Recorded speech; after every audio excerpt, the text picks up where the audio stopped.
Afternoon from the National Service of the Liberia Broadcasting System. Welcome to Newsline, a 30-minute presentation of the most reliable news from Liberia and the rest of the world. Today is Tuesday, the 12th of March, 2024. I am Vafle Kamara presenting. In the headlines, President Joseph Boakai, by proclamation, declares Wednesday, March 13 as Decoration Day to be observed as a national holiday.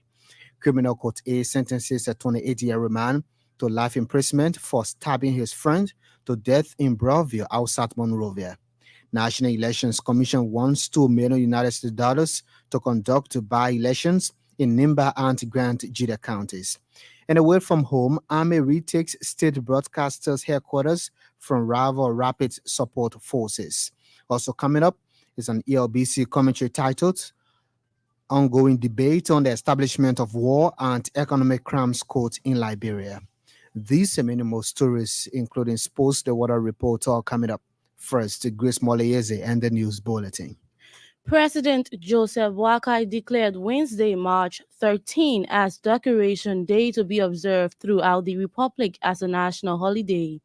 The proclamation is in consonance with an act of the legislature passed on October 24, 1916, declaring second Wednesday in March of each year as Decoration Day. According to a foreign ministry release, the observance is in recognition of the nation's past heroes and heroines who have lived and died in the interest of the country. The proclamation calls on all ministries, agencies, local and international organizations, as well as the public to join the Education Ministry to organize and execute appropriate programs to make the day meaningful.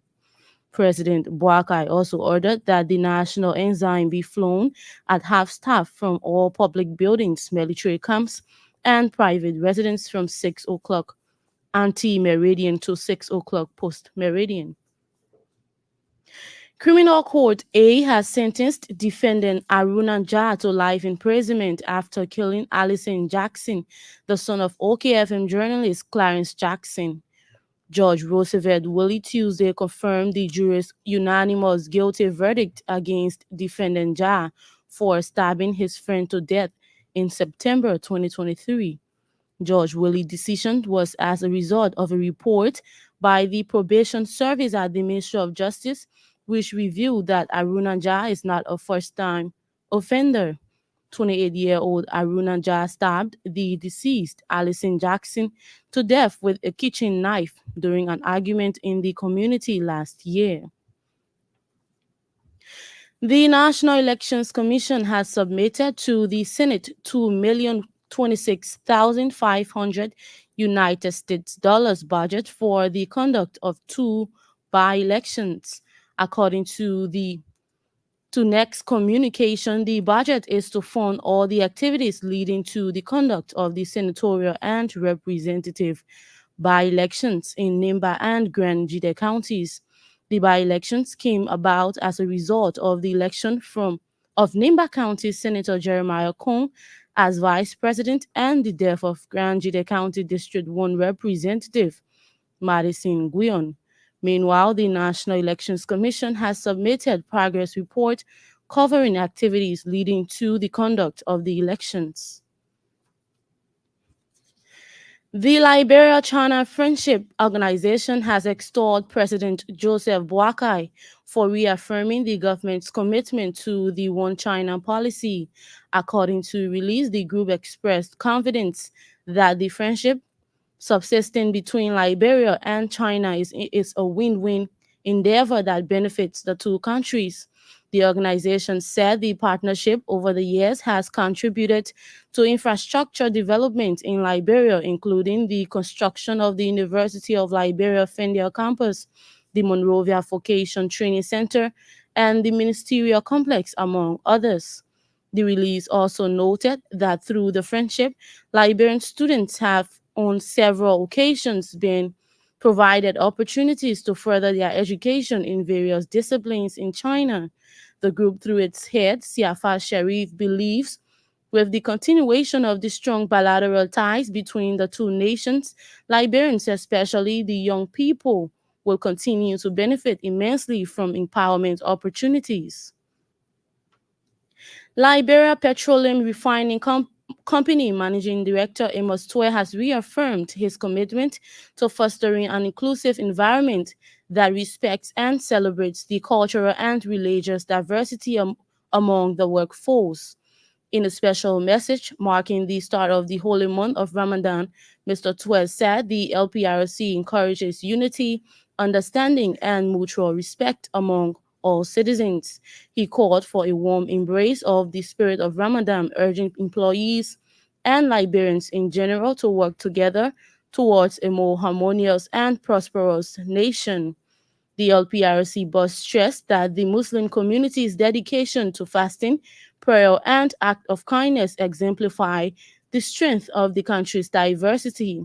He then prayed that the holy month of Ramadan brings joy to families and spiritual fulfillment as they pray for the growth and development of Liberia. Police in Bapolu County are investigating people for allegedly burning a 50-year-old woman, Orita Kosi. According to our correspondent, suspect Cooper Kosi, age 20, and Flomo Zina, age 35, allegedly committed the act over the weekend in Gombeta town. Our correspondent said the perpetrators burned women on allegation of being witchcraft. Our correspondent said the victim was taken to the Emirates Hospital for treatment where she later died. Meanwhile, family members of the deceased are calling for justice.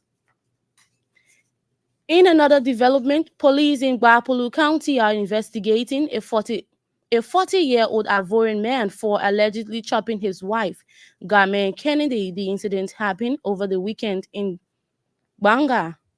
The victim told our correspondent, suspect Adaman Dumoyan intended to get rid of her because of money issue. She is currently seeking treatment at the Emirates Hospital in the county. Meanwhile, the suspect is currently in police custody awaiting facing investigation.